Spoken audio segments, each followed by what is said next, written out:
Back everybody to Gamecock Talk on the channel. And a few weeks ago, head coach Shane Beamer said, find some joy. We were all asking him to give us something to be joyous about, and man, he gave us something to be happy about today. The Gamecocks take down the 5th ranked Volunteers 63 to 38. Wasn't a close game. It wasn't a nail biter. This Gamecocks offense that didn't score a single point against the Gators last week puts up 63 points, 21 in the first, and just looked unstoppable. Spencer Rattler, 7 incompletions all night, 30 for 37, 438 yards, 6 touchdowns. More importantly, no interceptions. The only turnover, I believe, from the game came on Tennessee's side, and unfortunately it was when Hendon Hooker went down with his knee injury. I hope everything is fine with him. I would never want to wish an injury upon a player. So hopefully Hendon Hooker does not have too serious of an injury. It did not look good at all for him, but he has been a great player for Tennessee. He looks like he's going to have some type of a future on Sundays, at least an opportunity. So I pray that his leg is not too badly hurt there on that injury. But now it is time to celebrate. The Gamecocks did not need a Marshawn Lloyd type performance, even with both of their starting running backs out for the 3rd straight week now. They got it done. They got it done on the running side too. Jaheim Bell, 17 for 82. Amarion Brown, 3 for 39. Dak, 6 for 21 and 2 rushing touchdowns. Spencer Rattler had 5 rushes for 16 yards. Antoine Wells had a 1-yard or a 3-yard rushing touchdown as well. Just a very all-around great game. I mean, Antoine Wells Jr., Juice Wells, 11 catches, 177 yards, multiple massive 3rd down conversion catches. Josh Vann, he is back, 2 catches, 78 yards, 2 touchdowns. I mean, come on, y'all. 2 for 56 and a touchdown for Jalen Brooks. 5 for 39 and 2 touchdowns for Jaheim Bell. It's almost like the guy is a good receiver. It's almost like he's a good tight end, almost like he's a good receiver, almost like he's a good running back, and we should use him in all those places. Jaheim Bell showed how talented he was today. He made big play after big play, and we shocked the world. The Gamecocks were 22-point underdogs. There was no way in the world that they were winning this game, and not only did they win it, they came out here and they dominated. You just had a feeling, halftime comes around. Tennessee scores right before half. I believe the score was sitting at 35-24. They get the ball in the second half. Carolina stops them, and then the offense goes 3 and out. They looked very timid on that first possession of the second half.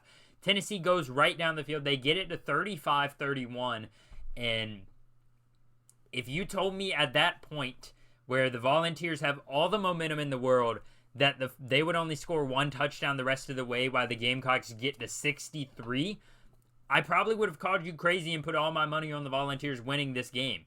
Just a very impressive performance. Undoubtedly one of the best performances by the Gamecock team we have seen in the history of the program. This almost mirrors perfectly, in my opinion, the 2010 upset over the number 1 ranked Alabama Crimson Tide. We had a game where barely any mistakes were made. We made beautiful throws. Steven Garcia, I believe in that game against Alabama, only had 2 or 3 incompletions, didn't have an interception. Good running game. Had a Marcus Lattimore, obviously, at that point, but just a great all-around game.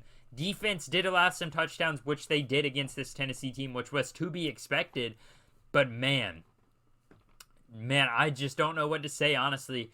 It sucks that Nick Emenawari got ejected. I thought, as much as we might dislike the targeting rule, it was very clearly a target if you're going to follow the rule set that is already established by the referees and, by the NCAA right now.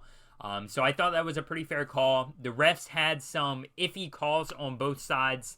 So I overall think this was just a domination by the Gamecocks. I mean, there's no question about it. There wasn't any really egregious calls, I felt. Nothing that was like, hey, that's going to give them a ton of momentum that direction. That's going to give this team a chance to win just because of this terrible call.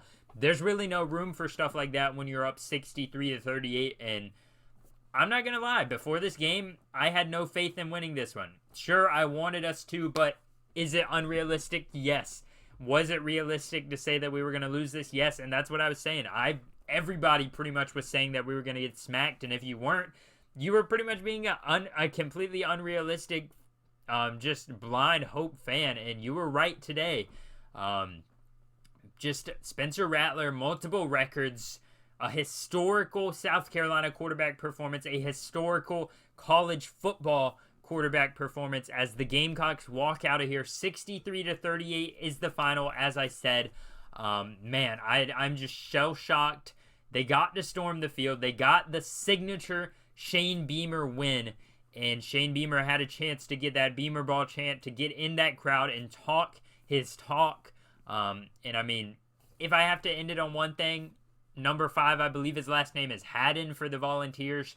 I think maybe you should talk a little bit less because you were getting burnt all day long. You know, you're down by 31 points at that point, and you're over there chirping still, just like you were in the first quarter. Not really a good look for you guys, but you're probably going to keep doing it anyways. So that's really my final thought on that. And now, this brings it all in. You exceed expectations. I mean, obviously, 6 wins. Technically, we were predicted to get 5, so 6 was still technically exceeding. You upset a top-ranked team. You blow out a top-ranked team. You're 7-4, have a noon kickoff in Death Valley, a primetime matchup against your rival Clemson, a team that you haven't beat in basically a very long time. And this is just exactly where you want to be. All the momentum in the world. Your offense finally finds its groove. They find the right play calling. And you have a chance to end that streak. You have a chance to end your season on beating 2 top 10 teams. That is the dream right now for Shane Beamer in this roster. And they do not need to let this win go to their head. They need to get back tomorrow. And they need to work for this Clemson game next week. Because it's not going to be easy. I don't see it being a 63-38 win if we do end up winning. It's going to be a tighter game if we do end up winning. So they need to be prepared. They need to be mentally prepared and physically prepared. And man, what a win by the Gamecocks. What a win by Shane Beamer. His very first massive upset. His very first signature foundational win here as the Gamecocks come out on top. Once again, the final was 63-38. If you didn't hear it, I'm just going to keep saying it over and over again.